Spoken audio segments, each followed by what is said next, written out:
The Atlantic Ocean, the forgotten war zone for one of the most bitterly fought battles of World War II. And just at that moment, there was the most unholy bang. German U-boats attacked British and Canadian supply convoys. The Atlantic was our lifeline. Make no mistake. Without vital supplies, Britain will fall. Hitler will win the war in Europe. It's a battle of strategy, of punch and counter-punch. When these depth charges explode, it's a feeling of sheer terror. A race to develop technological supremacy, or get Lady Luck on their side. You just hope that other people would be in the water and you would survive. This is the Battle of the Atlantic. At stake, the outcome of World War II.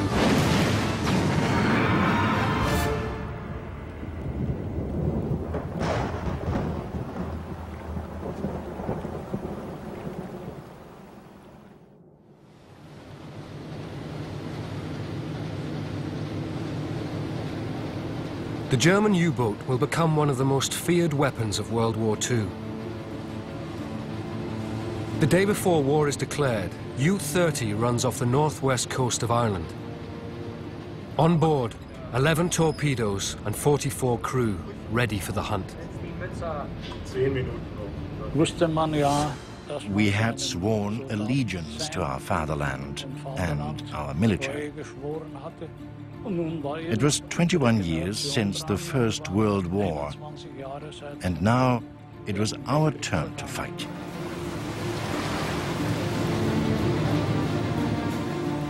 That same day, the liner Athenia leaves Britain bound for Canada.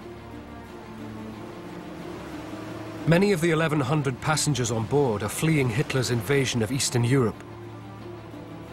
Among them, Jewish refugees Marianne Young and her husband.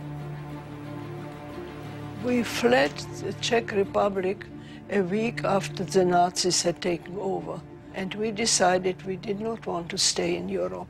I knew that the war was going to break out sooner or later, but I didn't think it was going to break out right then. On September the 3rd, 1939, Britain and France declare war on Germany. I was resting on my bunk and a colleague came in and shook me awake. And he said, "Guess what? The English declared war on us." I jumped up and went to the radio room and tried to hear what I could. We were told to treat England as an enemy immediately. At 4:30 p.m., with the war just 5 hours old, U-30 spots a ship some 400 kilometers northwest of Ireland. The commander, Fritz Julius Lemp, is too far away to make out whether it's a warship or not.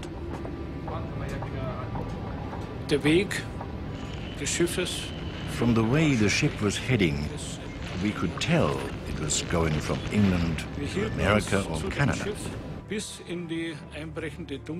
We followed the ship until dusk, because the commander wanted to be sure he made no mistake.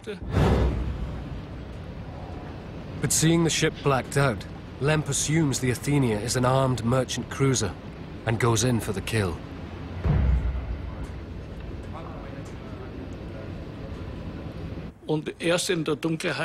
When it was dark, we attacked the ship.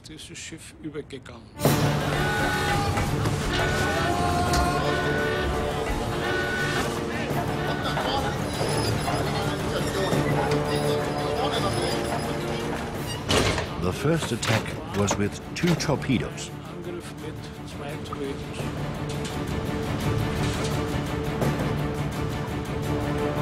Vor 1. Los!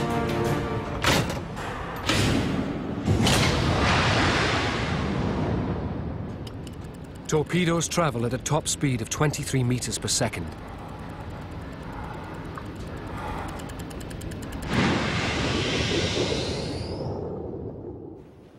We were just starting to be served in the dining room.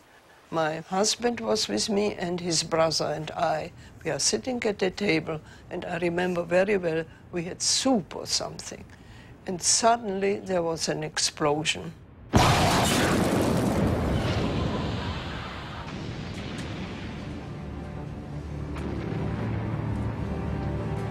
was black, and there was a chaos.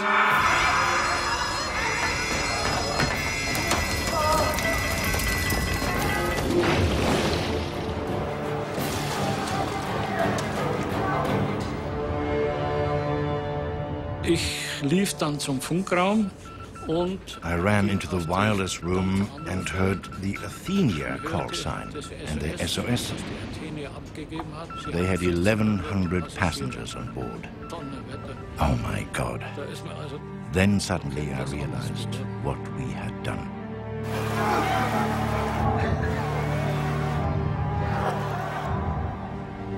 Commander Lemp knows he's made a tragic error.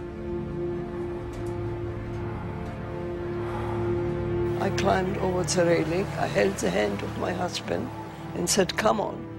And he kept on shouting, "Children and women first." The lifeboat was slowly lowered and I lost this side of him. And I was thinking, oh my God, while the ship is sinking and my husband is on the ship. It was just dreadful. Marianne spends a long night in a lifeboat before being rescued. Athenia is the first U-boat casualty of World War II.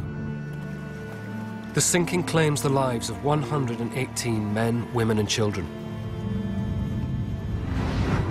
Returning to Scotland, Marianne searches for her husband. And I looked at the list of survivors and I found him there. I cannot tell you. It was like God had blessed me. The sinking is a perfect demonstration of the destructive power of this deadly weapon. But a propaganda disaster. U-30 returns in disgrace. What happens next breaks all international naval regulations. At Wilhelmshaven, a group of officers came on board. We were called to the torpedo room and told to say nothing about what had happened. The log record of the sinking of Athenia was deleted. The Germans want no record to show they were to blame, especially as 28 Americans are among the dead. The United States is still neutral. Propaganda Minister Joseph Goebbels claims that Churchill deliberately sunk the Athenia to bring America onto the Allies' side. In the First World War, the sinking of the Lusitania, a similar case, had brought the United States almost into the war. And that was something Hitler tried to avoid. In America, the newsreels report the sinking as an outrage. Winston Churchill waits to see what the Americans will do.